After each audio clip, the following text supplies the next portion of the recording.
I'm sitting here right now, and it's dark out, and I'm sitting in a nature area to record this. I'm looking at a tree right now. Whatever meaning I'm projecting onto that tree is wrong. And I know that I'll project different meaning than anybody else onto that tree. Therefore, the variability proves that it's not true. So you cannot seek the point of view or vantage point or understanding of God. You can't do that because the mind is incapable of doing that. Therefore, the only way to perceive correctly, as the wind picks up here, is to stop what you're projecting onto it. Stop doing that. Phase cancel out the meaning you think you're applying so that you can see the true meaning. How could you go about that? Say you take a walk in the woods. And do this, okay? Don't just listen to me and not do it. Do it. And take a nice brisk walk. And as your right foot comes down, in your mind, say the word right. As your left foot comes down, say the word wrong. Or good and bad, whatever. Right, wrong, good, bad. Walk fast and say it to yourself. Look down. Discipline your mind. Do this for 5 minutes straight. Don't look at anything but the ground in front of you and walk. And say, right, wrong, right, wrong, right, wrong, good, bad, and do that for 5 minutes straight. What you'll be doing is amplifying your binary state, its peaks of right, wrong, really bringing them up. And so close together, going back and forth, you'll begin to phase cancel them out. Do that for 5 minutes, then look up and look at a tree again, and say in your mind, right, wrong, right, wrong, as you're looking at that tree. Look at a deer, look at a squirrel, and say right, wrong, right, wrong. If you do this correctly, you will have the opportunity to bear witness to your own insanity. Your own insanity is the mind, which has been isolated in and of itself, which was never the design in creation. Now, the book that's meant to deceive you doesn't tell you that. Well, it does in some ways, but those parables are old, and people don't understand them correctly.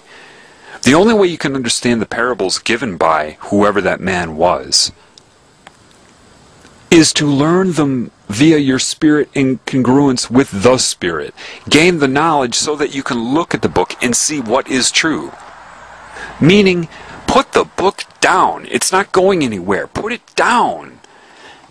And don't do it ritualistically through words. I'm going to pray for so-and-so and the Lord be thy name, blah, blah. That's all ritualistic and wrong. And if you pray like that, you're doing it from the mind and not the heart, and Satan knows that, which is why it wants you to use ritualistic prayer with words. And Christ knew that Satan would do that, which is why he would say, don't mindlessly mouth words. Oh, you must be special to know this. No. Anybody can know this. You just have to drop your fear and ask for it. Intend for it. And you have to let go of whatever you think you believe in order to know the truth. If you're not willing to do that, then you can't know Spirit. Because this is an insane world of miscreation and creation. It makes no sense. So if you take the walk and do that, it's not that you can seek the meaning, and the meaning you project is wrong as well. Therefore, you have to stop the meaning you're projecting so that the real meaning can be revealed to you. And there is only one meaning when you see that. Love. Equal appreciation, love, and adoration for everything. And that's what Satan doesn't want you to know. That's what demons don't want you to know. They want you concerned about the future. You know, they want you to sit there and brainstorm and not be in the now. And they're strategizing against this because they know this knowledge is going to get out. That's why you would see the movie Love Guru with Mike Myers, right? Comedy is the #1 vector for mind control because it puts you in a pleasurable state and you're focused on the joke, and therefore they can slip in so many messages and you'll associate their messages with pleasure. They make fun of the idea of being here and now with comedy. Every truth that is true in that movie, they make fun of it as if it's corny and stupid, and you know, that's the whole intent of that movie. You see it as comedy, expression of a comedian to get some laughs, because you don't know how over your head these movie producers are and what is controlling them. If you want to call it Satan, Semiramis, whatever, ISIS, the serpent, it doesn't matter. And it recruits them and tells them how much it loves them. Do you understand that evil is going to come in the name of love? You think it's stupid? It's going to come in the name of hate? No. The number one thing that evil will push on you is love and how much it loves you. Just like the guy trying to get sex in a bar, telling the girl how much he loves her and how he'll respect her in the morning. A lot of girls can relate to what I just said because that metaphor has meaning for them. You know, I feel so bad for Satanists in the sense that they're being so duped.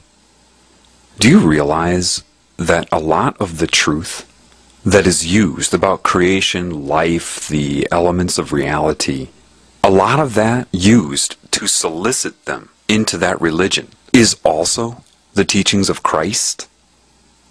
How ironic that they draw upon the teachings of Christ to turn those against Christ by, once again, taking credit for the teachings of that person or anybody else that was connected to spirit.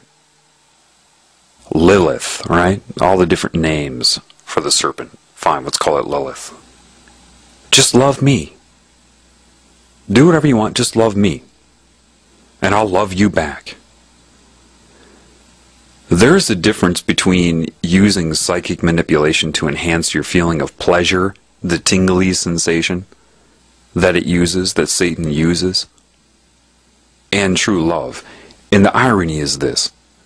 A lot of these people that are worshiping Satan, with whatever name they choose, with whatever form Satan is using to seduce them, when they feel love, that's the love of God. But because you can't discern that with all of this confusion here, Satan just takes credit for that. Yes, that was my love. It reminds me of, the movie Coming to America, where that Soul Glow guy, the guy that was on ER for a while, that played Soul Glow. Eddie Murphy makes this huge donation to her cause. She didn't know who did it, so she just assumed it was her rich boyfriend. And she just thanked him. Somebody put a large amount of money in the donation box. Assumed it was him, and he said, well, he took credit for it. You think that Satan wouldn't do that?